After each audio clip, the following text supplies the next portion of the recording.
Neil Armstrong ဒီပုံမြင်လေးထဲမှာတော့လကဘာပေါ်ပထမဆုံးခြေချနိုင်ခဲ့တဲ့လူသား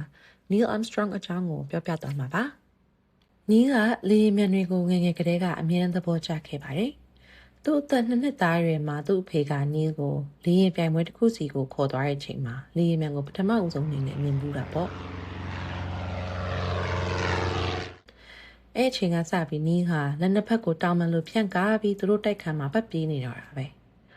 သူ့အခန်းထဲမှာလေယာဉ်မြန်ပုံစံငယ်လေးတွေမျိုးစုံနဲ့တစ်နေ့တစ်ခြားပြေးနှံလာတာပေါ့။ဒါအပြင်သူမိဘတွေကလည်းလေချောင်းပြပွဲတွေရှိတိုင်းသူ့ကိုအမြဲတမ်းလိုက်ပို့ကြတယ်။သူ့အငယ်လေး2ယောက်မွေးလာပြီးတဲ့နောက်ပိုင်းမှာတော့မိဘတွေက Neil ရဲ့ဝါသနာအတွက်အချိန်သိပ်မပေးနိုင်ကြတော့။လေချောင်းပြပွဲတိုင်းကိုလည်းအရင်လိုမသွားနိုင်တော့ဘူးပေါ့။ Neil ကအရန်ကြီးတော့မချင်တတ်ပေမဲ့သူနားလေတယ်။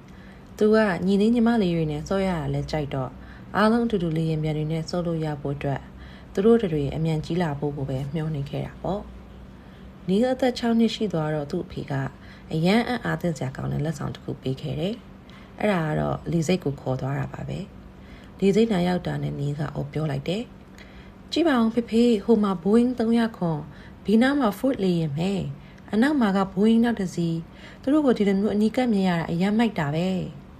ဖေဖေတို့ရောက်တော့မရောက်သေးပါဘူးကွာလို့သူ့အဖေကပြုံးပြီးပြန်ပြောတယ်။တကယ်တမ်းNeilမသိသေးတာကအပျော်စီးလေရင်တစီကသူတို့သားဖကိုစောင့်နေတယ်ဆိုတာပဲ။ကားရက်ပြီးတာနဲ့သားဖ2ယောက်လေရင်မော်တက်ထိုင်ကုန်မှာထိုင်ပြီးကပတ်ပတ်လိုက်တယ်။ Neil တယောက်အရန်စိတ်လှုပ်ရှားနေတာပေါ့။ခဏကြာတော့လေရင်မှုရဲ့ကြီးညာတန်ထွက်လာပြီးတော့လေရင်ကြီးကပြန်တက်ဖို့အစဉ်သင်ဖြစ်နေပါပြီ။ Neil ခင်ဗျာစိတ်လှုပ်ရှားလုံးလို့အသက်တောင်မရှူနိုင်တော့ဘူးပဲ။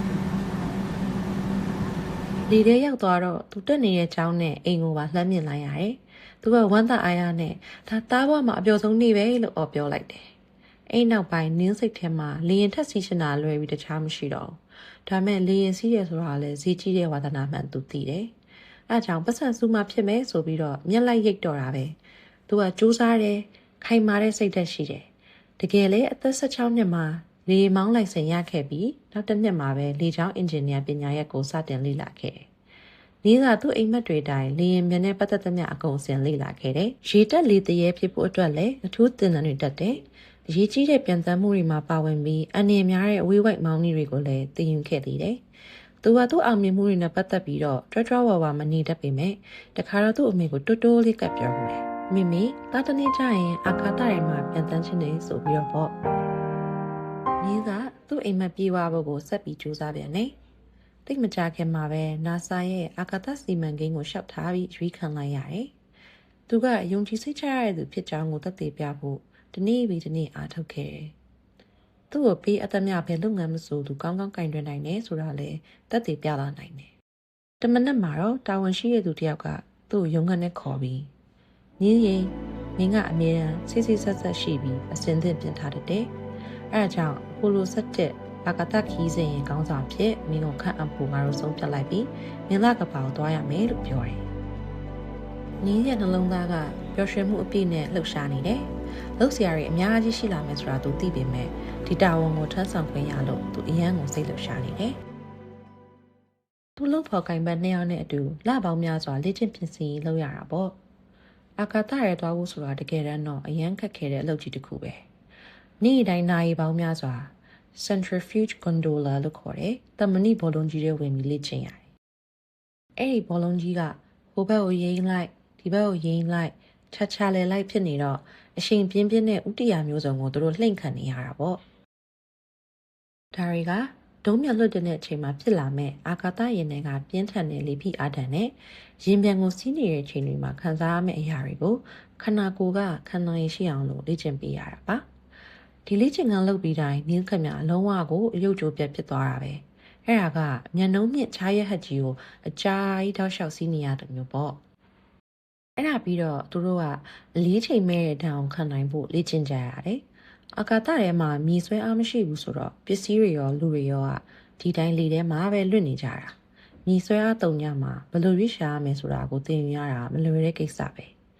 နောက်ပြီးရင်ပြန်ချို့ရင်ပြင်ဆင်မှုနီလန်းတွေကိုသင်ရတဲ့အပြင်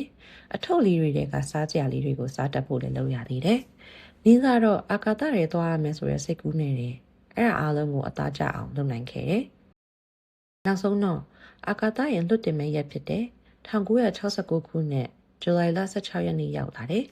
။နီးလ်နဲ့သူ့လူဖော်ကိုင်ဘက်2ယောက်ကအာကာသဝတ်စုံအထူးကြီးတွေကိုဝတ်ပြီးအပိုလို17ယာဉ်ပြန်ပေါ်တက်လိုက်ကြတယ်။အာကာသယာဉ်မှုတွေကထိုင်ကုန်ကပတ်တွေပတ်ပြီးတာနဲ့ထိန်းချုပ်မျှော်စင်ကိုရေဒီယိုနဲ့အကြောင်းကြားပြီးဒုံးမြန်လွတ်တင်ဖို့အချိန်ရည်တွက်တာကိုစောင့်နေကြတာပေါ့။